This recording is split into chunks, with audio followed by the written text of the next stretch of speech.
Hi, everyone. Welcome to the podcast. Today I have on Lauren, and she's here to tell us a story. I just love stories that are kind of about personal growth. I just always love knowing people's journey that made them who they are today. So, if it's cool with you, I can kind of share some of the things that have helped make me who I am today. Yeah, I would love that. All right. I used to be, in my opinion, I don't think I was ever like a really shitty person, but I wasn't the best version of myself. I had a lot of really negative coping patterns. I struggled with every eating disorder you could ever imagine. And this was back, 10 to like 15 years ago.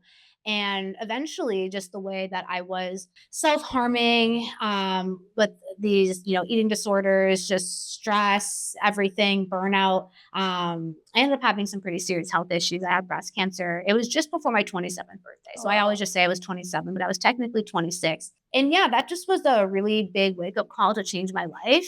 And through that journey, it was actually when I was home from work because I went through chemotherapy. I just kind of heard this intuition to like Google, like, why are blueberries good for you? Like, what are antioxidants? I was just so curious. So it was kind of interesting because then I ended up falling in love with nutrition because I was, starving myself or binging on things for a really long time, then to go and become just really interested in how food could heal the body. So I ended up through that whole journey, leaving my job, going back to school for holistic nutrition. Now I'm practicing holistic nutritionist.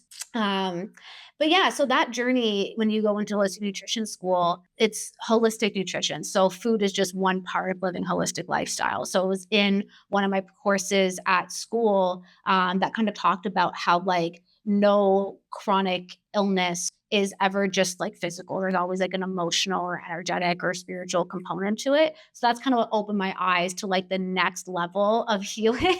And then I really went there and started to heal some traumas and things like that. And that had a real interesting journey. I don't want the story to get too long, but it involves psychedelic journeys, many, many, many psychedelic journeys that really, to me, were portals into me loving and accepting myself fully, embracing all of who I am, and then kind of harnessing different aspects of this story to kind of have like your message, and it's my medicine that I offer the world. So now, I'm in service to a lot of people in a lot of different ways through the gifts that I now embody through my journey. there's a lot of different stories You in can there. go nuts. Lots of um, angles. so I don't know if you know this about me, but I also used to have eating disorders. Oh, And for me, I became obsessed about nutrition because I was always trying to find like the best way to lose weight and like the best, whatever, all those things. And it was through that education journey that I kind of started to heal myself. But I'm contrasting that to what you said. You said it was your breast cancer that actually was like the turning point for you. yeah. And, I do believe that I probably would have gotten breast cancer at some point in my life, anyways. But the reason why I got it so young is because of the abuse that I put my body through. Um, it was a really, really, really dark several years where I put it on the verge of addiction and self harm. Like it was really, Mm. really tough. So I just feel like the way that I was treating my body physically created the conditions for that disease to manifest a lot sooner. But I have gone down the rabbit hole and I've learned that I have all these genetic variations and all these things that also could have contributed to that. But I just feel like the way I was treating my body just really threw like rocket fuel on that fire. Because the stress that we create being in that mindset leads us to chronic And the illness as shame well. spirals after all the eating disorders, like after binge, just like going through like a shame spiral, like that was, it was really dark times for sure. Yeah. What about this rabbit hole that you're talking about? How did you find out you have genetic variations? Oh, that's interesting. It was so funny. It was just something that one of my teachers said in happenstance. I just loved everything that she had to say. She was just, to me, the most brilliant human being I'd ever encountered at that stage of my life. So I actually hired her to be my naturopath, and she was the one that I suggested I get my DNA tested. So there are things you can buy online to do it. At the time, I did 23andMe. They actually like run your whole DNA. I remember it was just like I had to just request like my raw data file. And then there was like a program online that you just ran it through. And then it just like That's so gave cool. you your genetic variations. So yeah, you can learn a lot. I didn't even know that was an option. It is. I'm actually now a practitioner of someone who does nutrition genome. So you can buy a nutrition genome kit, and then you just do your sample, and then they give you a report that's basically like based on your DNA, you have these variations. It's a user friendly report. It's still like pretty intense if you don't know genomics. So that's the report that I've also done that one for myself, and that's one that I offer to clients when they want it as well. So this gives you clarity on where you need to focus for you to be your healthiest self? Yeah, exactly. So for me, knowing that I have certain genetic variations, essentially the variations that are the most important to me are in like the estrogen detox cycle, because I had an estrogen driven breast cancer. So knowing that I have certain places in my like elimination pathway of estrogen that could have genetic components to making that more difficult. So I just now take supplements to ideally support my body with that process. So there's never a guarantee what's going on. I mean, you can test your blood levels of your hormones at certain times of the month and to kind of get a good read if things are working, which is a journey. But it can provide some information. So yeah, I used it for me, like you said, to find clarity and to really hone in on supplements that I need that are tailored to my body. And then for your work with your nutrition clients, are you actively practicing as a nutritionist? Yes. So I had my own business, but 2 years ago I retired it. So that's another story. That is an option. But I retired it 2 years ago. I now work still for myself, but I work as a self employed contractor for a company. So I work mainly with this other company and they kind of send me clients, Mm. but I still, will have people ask me stuff on the side and like I'm open for business. So I just don't work with a lot of people privately, but if the option comes up and it's a good fit, I'm not going to turn it down. So I have Mhm. a skill set that can help people. And I'm just like, if they seek me out because they like the energy, I'm like, who am I to turn that down? So Yeah, that's fair. And nowadays, you DJ'd at Elevate. Can you tell us how you started to DJ and like how did yeah. that come up? Oh, what a story. So I actually have always wanted to DJ. Even as a kid, I just thought DJs were cool. But Mm. I was so insecure that I just never thought it was cool. So I was like, I could never DJ. And then I obviously became an accountant because that's what good people do. I just kind of put all that creativity and everything aside. And then obviously, like, had breast cancer, did the whole thing. And then it was actually at a psychedelic retreat where I like fully embraced my love of dance because I was always like, I don't know how to dance. I'm not a dancer.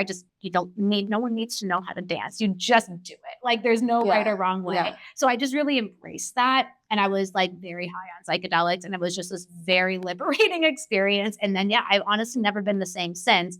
So ever since that day, I just truly haven't stopped dancing. That was actually just over 5 years ago. It was 5 years ago in December that like I fully embraced all of that. And that was just kind of set my life in this new trajectory. And yeah, so I just started going to this practice called Ecstatic Dance. I had heard about it. It was kind of exactly what I wanted to do because I was just now dancing freely. And that's what ecstatic dance is. There's no rules. It's just people dancing because they want to move their body and they know it feels good to move. And it's a way to process and heal. And it's a safe container for all of that. So I just started going to these dances and I was expanding, I was growing. And then that love of DJing came back. And I was like, I want to be the person who creates the experience for these dancers because I was having the best time dancing. So I just wanted to do it.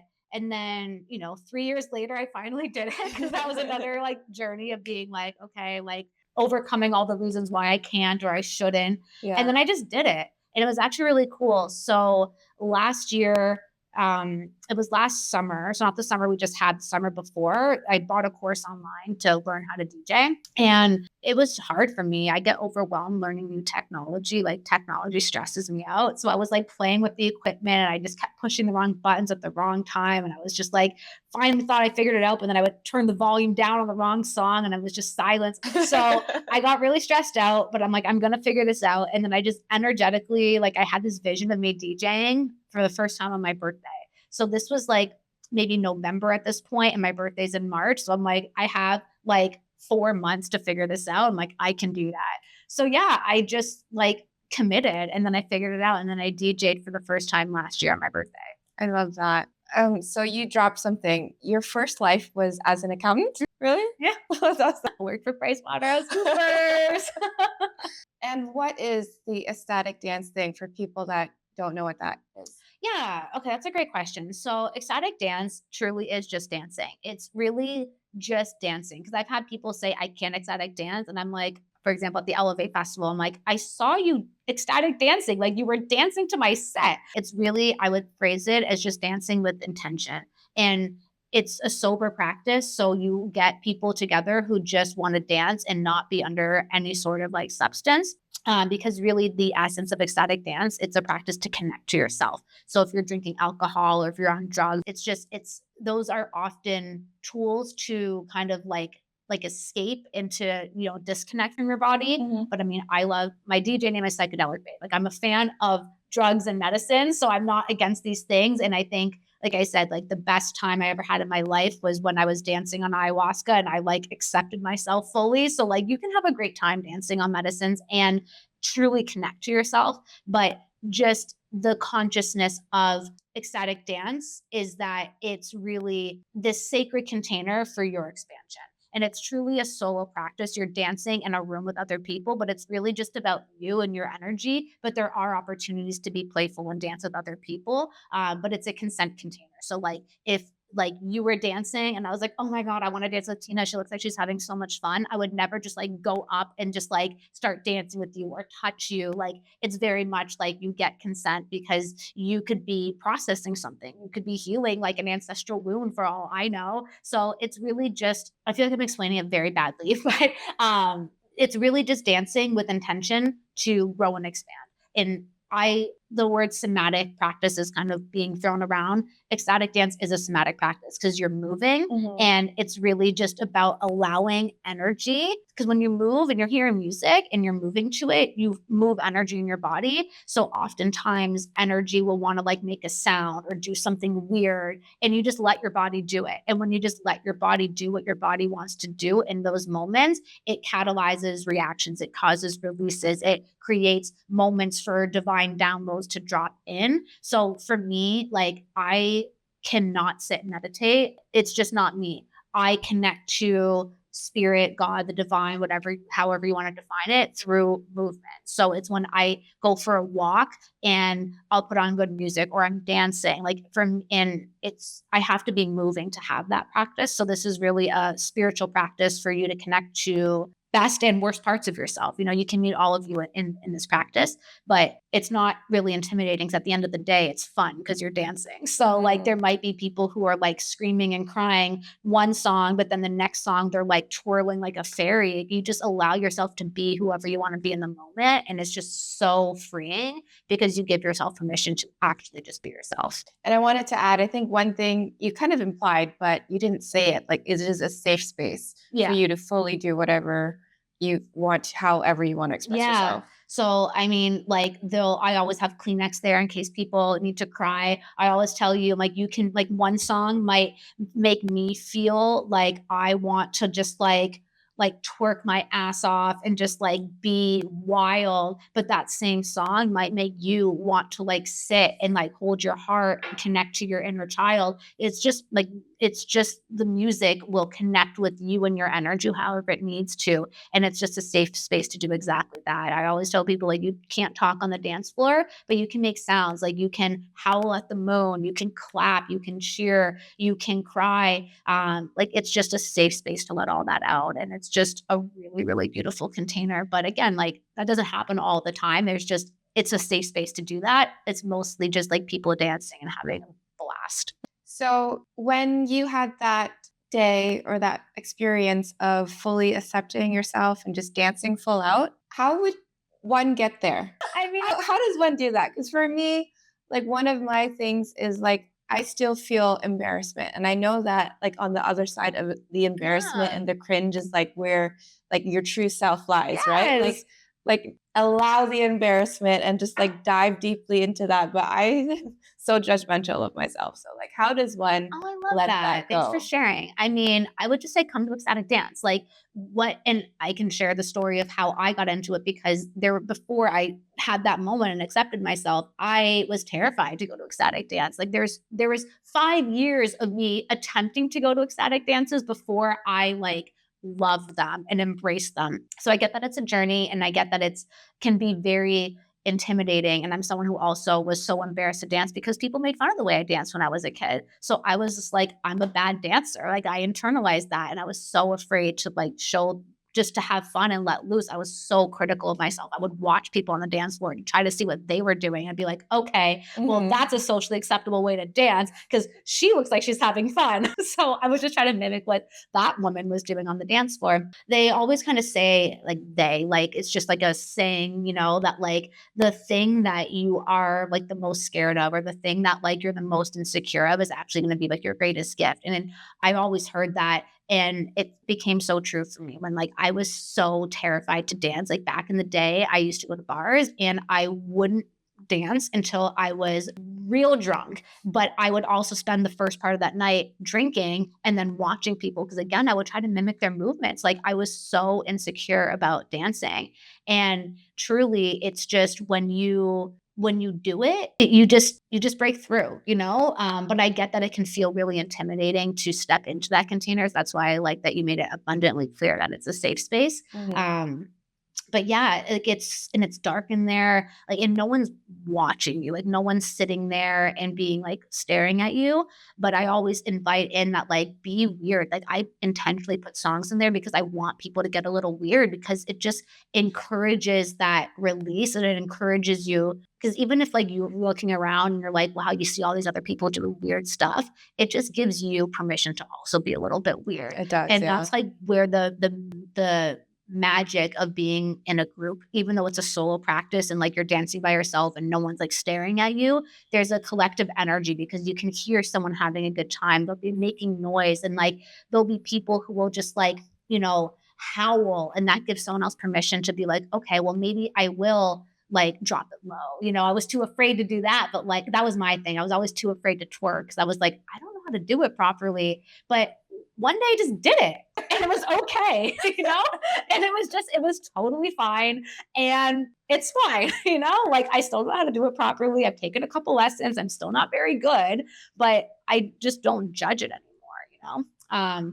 But yeah, I guess it's really to answer your question of like, how does one kind of get there? At some point, your curiosity is going to be bigger than your fear.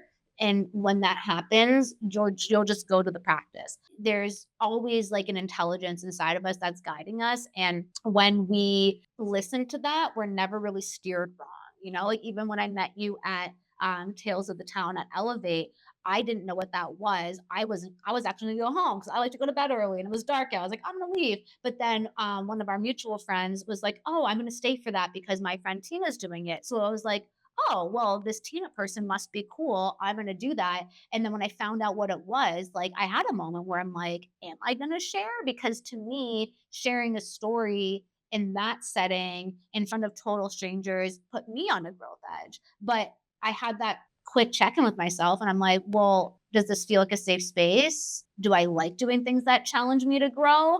Well, this is here for me. Like that's kind of one of my mantras is like, if this is here, it's here for me. Mm, So I let like me that. like, so I'm like, okay, this opportunity is literally here. Like I'm at this festival, you're at this festival. This is an activity. Like, why wouldn't I participate it?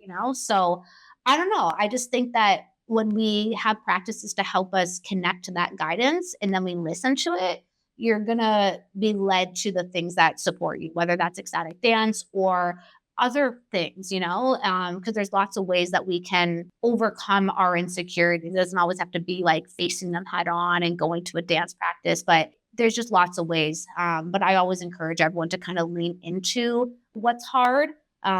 It's a mantra that has been offered at many psychedelic journeys, because if you're going to a psychedelic journey, you're going there to do some fucking work. So it's Yeah. like don't not go to what's hard. Like otherwise, like why are you even doing that? You know, it's like you're doing the craziest thing to try to heal your shit. So like go do the hard stuff. So I just try to apply that same concept to everyday life. Like life can be hard. So if we lean into what's uncomfortable, there's usually some medicine there for us. So I just Mhm. try to follow that. Thank you. You have so much wisdom. I appreciate that. I feel like I've had enough stuff happen, and then yeah, I did a lot of psychedelics that really woke me up, and now but it's been a good like 3 years since I've done like really anything major in that department. Like it's been a really good period of integration where I feel like I've shown up to like earth school, you know, where like I can now apply those insights into real life situations. So like it like that's just the way I live now, you know? So I appreciate you saying that. It just makes me feel good about where I'm at Mhm. in my life.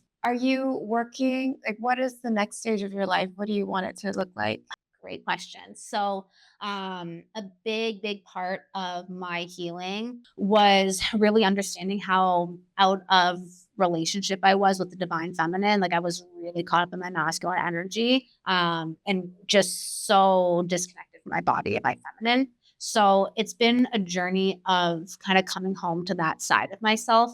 And I'm not embodied in all the things that I eventually want to teach, but I am on the process of that. And I only like to like share from like an authentic place. So it's like I don't feel like how you said like I have a lot of wisdom. I have a lot of wisdom about all the things that I shared. Really, I do feel like I'm in a great place with how I show up and live and lead my life. But the vision that I have for like my ultimate goals, like I'm not that version of me who's ready to birth that into the world yet, but I'm on that path. But I do see me as just like a true leader in that space and merging like the whole feminine being.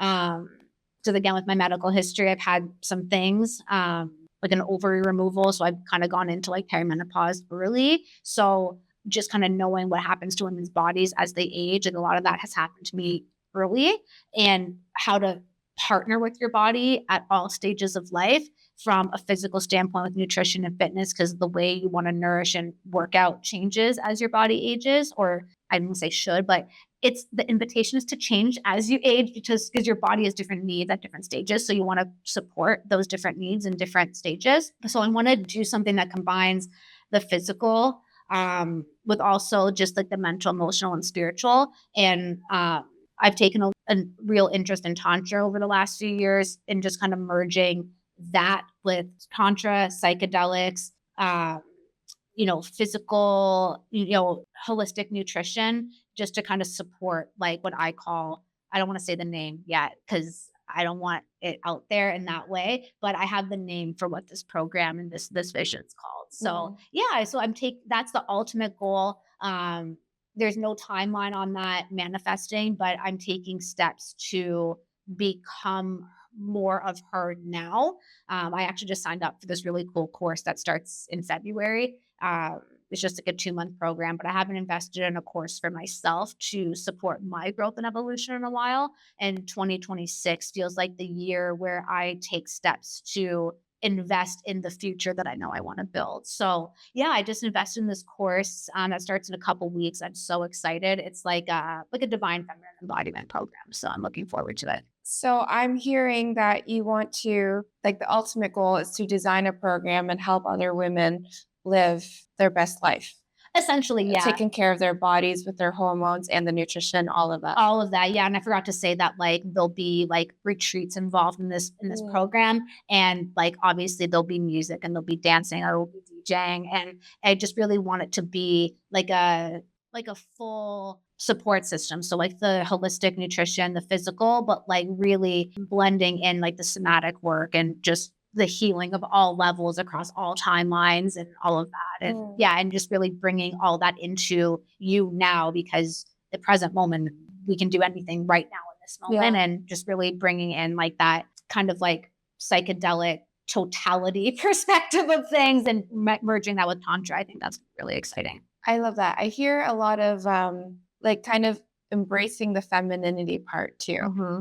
Yeah. And that's definitely still where my work lies as well. I've come a long way, but yeah, I just feel like because the feminine isn't necessarily what we always think about. It's like, oh, like dressing up and like wearing dresses and makeup. It's not, and that's an aspect of it, but it's not, doesn't have to be that. It's just this idea of like treating yourself with the utmost love and respect. It's like, why wouldn't you, if you treat yourself as a temple, like, why wouldn't you want to like put on something nice? And so it's like we have like treating yourself like an altar, like a place that you would like go to like pray and connect with spirit. Like you are that, so really that is kind of how I want to shape my own life. And I feel like I still have room to grow in that area where I do see myself as an altar, and I see like all of life as kind of like a ceremony where like the experiences are happening for me and we can relate to them. I think it's, for me, the divine feminine is like in how you relate to things. Like if you are relating with compassion and curiosity versus like judgment, like, it's just, I feel like that to me, that's more like the feminine energy of things. It's not always like what maybe people listening or watching have like always thought or been told. It's more about just like the energy of how you are relating to what's happening in your life and the things around you. So you just came back from Guatemala as well. I did. Was it like a retreat kind of thing? Yeah. So I went to ecstatic dance festivals because I just really missed ecstatic dancing in the jungle with other people who are ecstatic dancers. So it had been 4 years since I'd been to a festival and I missed it. So I had the opportunity to go.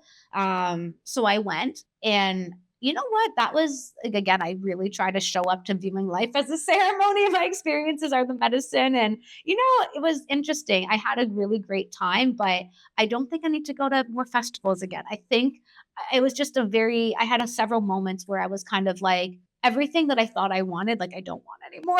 Like it was very much like not like existential crisis, but I was looking at it very objectively. I'm like, wow, I came a long way and spent a lot of money. And like, I don't even think I need this. So, but I did enjoy my time. Yeah, I've been having a similar experience lately where I used to love, love, love, I still do love EDM, and I'm going to concerts and stuff. But like every single one that I've gone to lately, I'm like, I don't need to come back.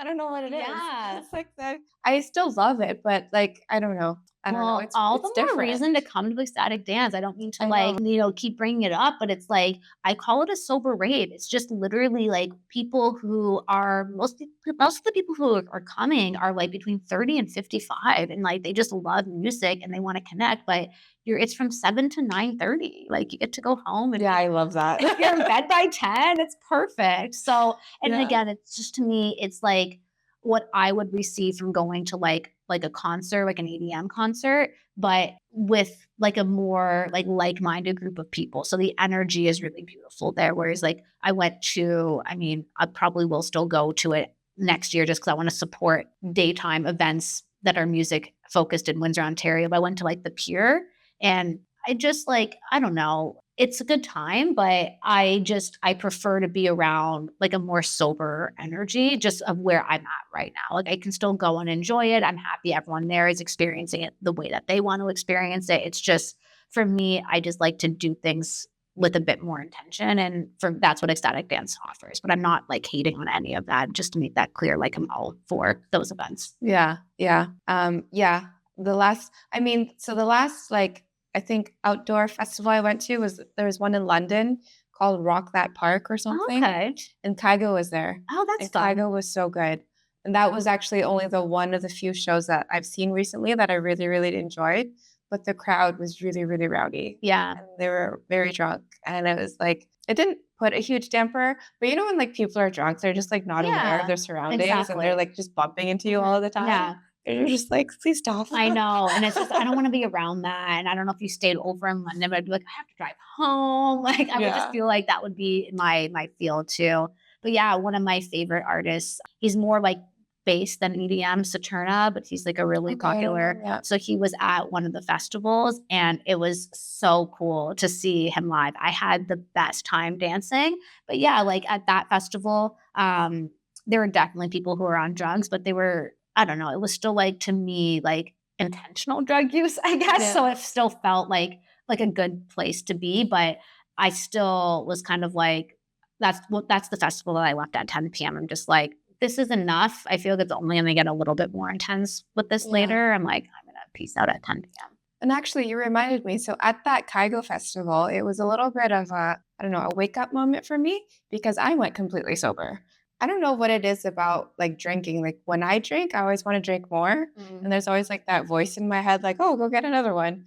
And like to have all of that be completely silent and just enjoy the music, it was one of the best times I've had at a rave. Yeah, isn't it wild when you just literally let the music be the vehicle, the music in your body? Like that's really all you need. And it's so much fun. So Yeah. I love that you did that and that you were sober. I mean, congratulations. I think that's like gonna be hard to do, you know? Thanks. Yeah. So for sure. I think it's confronting, right? Because a lot of people don't want to do it because they're like, well, how am I going to have fun then? Mhm. Well, you just have the fun. Yeah, exactly. Like you don't have to be intoxicated for sure. Yeah, like I still will like dabble in like some plant medicines like I said, but I haven't drank alcohol. If you had a billboard Mhm. and you had to put a message on it for everyone to see, what Hmm. would your billboard say? Huh. That's interesting. I'm trying to think, like, honestly. I do feel like it would be like, "Don't dim your light." And I mean, that phrase has been coming up a lot for me lately, and it's funny because, like I just mentioned, like, I joined that embodiment program that starts in a couple weeks, and, like, on the sales page for it, it's, like, the who it's for, and it's, like, people who are done playing small and dimming their light, and I was just like, "That doesn't really resonate with me," like, because again, like, I had a business, like, I was on social media. Like I don't like I'm not afraid to put myself out there and like I run these events, I DJ. So I don't feel like I do that because I definitely overcome a lot of that. But it was funny because I started to notice little ways that I actually was. And just because the last couple of years, like I did have some like hormonal stuff that were it just made some challenges to navigate. I didn't have a lot of capacity. I wasn't very social. I didn't really go out. Um, and I just kind of realized like now I'm like kind of coming out of that and I'm just kind of seeing like what's different. And I noticed that like I actually don't feel like I'm as like exuberant, as excitable as I used to be. And I just noticed that like, yeah, like I actually kind of because I felt that way for so long, I was unintentionally like not like participating in fully in things and like I was dimming my light. And it was so silly because like I was just on Instagram the other day and after I joined this program and I was like reflecting on that like phrase, like don't dim your light. I saw this post from this person and I don't want to make this long, but basically I wasn't going to comment. It was like an influencer person who I never really follow, but she just happened to pop up on my homepage and her post was something that really resonated. And wasn't going to comment on it because I was just like, I don't need to like comment on this. Like that's dumb. Like what if someone I know sees me? Because I'm not big on social media. Like since I've retired my business, I've been like off the grid. Like it's been good, but I literally I hesitated about posting a comment, and then I'm like, that's just me dimming my light. Like I really feel this comment is going to make this person's day. Why would I not make this person's day? And I did. And then that person actually saw the comment, was so excited about it, and like tagged her husband and was like, read this. Like it was like, and I'm like, I just literally had an energetic exchange with someone that I've never met on the other side of, North America. And that's the gift of, the internet and we can connect with people. And it was just funny because I literally like wasn't gonna do that. And it was just making me see because again, like my intention with 2026 is to step into more of who I'm becoming. And I'm like, I can't dim myself. So that's what my billboard would say. It'd be like, don't dim your light.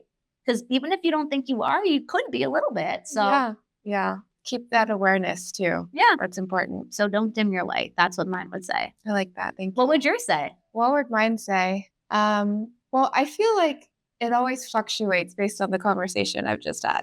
And then, like, because I'm the kind of person that's like, what's top of mind is just what just happened. I can't remember things. So for Preach. me right now, it would be weird. Oh, yeah. Cool. Yeah. Just because I am shy about being weird. Although like sometimes not. I think it depends on like the avenue, you're right? We're all comfortable in certain lanes Yeah. and in certain things. I'm totally fine with being weird. But then with other things, I'm totally not. So just be weird and express yourself. Yeah, exactly. And like be weird, like be your full self. Otherwise, like you're dimming your light, you know? Yeah, It's like, exactly. oh, that's awesome. I love it. Yeah. I can take be weird as well. And I Mm, feel like that's medicine for me too. So yeah. to be weird. If people are enjoying this conversation and they want to find out about you, your events, where can they find you? Ecstatic Dance Windsor is a Facebook group. So you can search Ecstatic, Ecstatic Dance Windsor in groups on Facebook. It's the only one, so you'll find it. You can join that. I post all my events in there. You can also send me a private message on Facebook or Instagram. Facebook, it's Lauren Neuberger. Instagram, it's Lauren Neuberger. Okay, awesome. Thank you for joining us Yeah. today. Thanks for having me. Appreciate it.